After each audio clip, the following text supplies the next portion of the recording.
Friends, तुम्ही बघू शकता मी मेथीची गड्डी घेतलेली आहे. ही ॲक्च्युली मी स्विगीवरनं मागवलेली मेथी आहे. तर ह्याला रूट्स येत नाहीत. ह्या अशा प्रकारे ह्या मेथ्या येत असतात स्विगीच्या किंवा ब्लिंकिटच्या पार्सलमध्ये. आय थिंक ब्लिंकिटमध्ये ती रूट्स सकट येते, पण स्विगीमध्ये एक चांगले ते रूट्स देत नाहीत. शहरात आपण राहतो, आपल्याला ते परत कचरा जास्त होत राहतो टाकायला, आणि क्वांटिटी चांगली आहे. आता स्वस्त झाल्यात भाज्या, तर तुम्ही पण ब्लिंकिटवरनं घ्या. कारण की असंही रिटेल म्हणजे जाऊन भाजीवाल्याकडनं भाजी घेतली तरी गड्डी ती एवढीच साईजची असते आणि एवढ्यालाच असते. ही मला आय थिंक 20 रुपयाला एवढी मिळालेली आहे. आणि मेन म्हणजे ह्याचे रूट्स वगैरे, ती माती बिती ती घाण नाही आहे ह्याच्यामध्ये. आता ही थोडीशी आपण निवडणार आहोत. एक्स्ट्रा एवढे जे दांडे आहेत हे आपण काढणार आहोत. पाला बघणार आहोत. मेथी निवडायची एक पद्धत आहे. आता हे जे पाला, हा जो पान तुम्ही बघू शकता, हे किडकं आहे. तर ह्याच्यावर एक बारीक आळी फिरलेली असते. आणि बाकीचे हे जे पानं आहेत ते हेल्दी आहेत. इवन ह्या पानावर तुम्ही बघू शकता एक बारीक आळी फिरलेली आहे. तर हे पान असं आपण घ्यायचं नाही आहे. ह्याच्यामुळे कदाचित आपल्याला उलट्या जुलाबही होऊ शकतात. तर अशी पानं घेणं अवॉइड करायचं. इवन एक मेथी असते ज्याला एक लाल बॉर्डर असते. तर ह्या मेथीला थोडीशी आहे, पण डार्क लाल बॉर्डरवाली सुद्धा मेथी असते, तर ती सुद्धा आपण घेणं अवॉइड करायचं आहे. तर अशा प्रकारे मेथी निवडून घेते मी.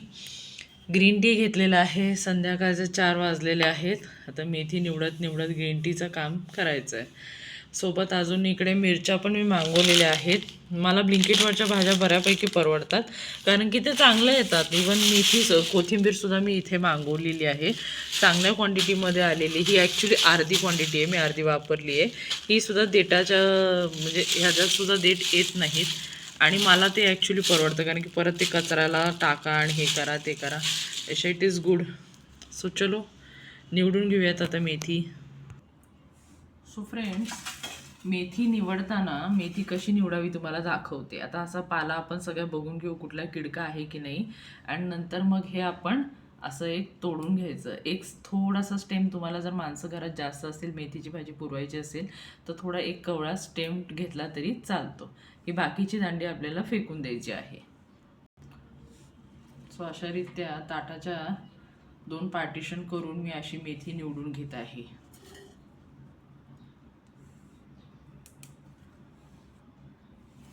ही कांडी आपण टाकून देणार आहोत. बरेचदा खालच्या बाजूला देखील पानं असतात, ती जर चांगली असेल तर तुम्ही घेऊ शकता. अदरवाईज वरची कवळी चांगली पानं बघून घ्यायची. जास्त पिवळी झालेली पानं घ्यायची नाहीत.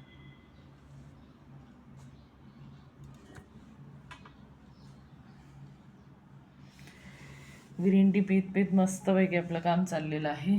सो बायकांनो, कामं करता करता एन्जॉय करणं, स्वतःची काळजी घेणं फार गरजेचं आहे.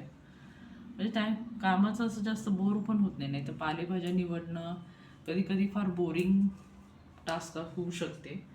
बट अदरवाईज तुम्ही जर डोकं लावून केलं, तुम्हाला प्रत्येक गोष्टीमध्ये एक छानसा टाईमपास सापडू शकतो.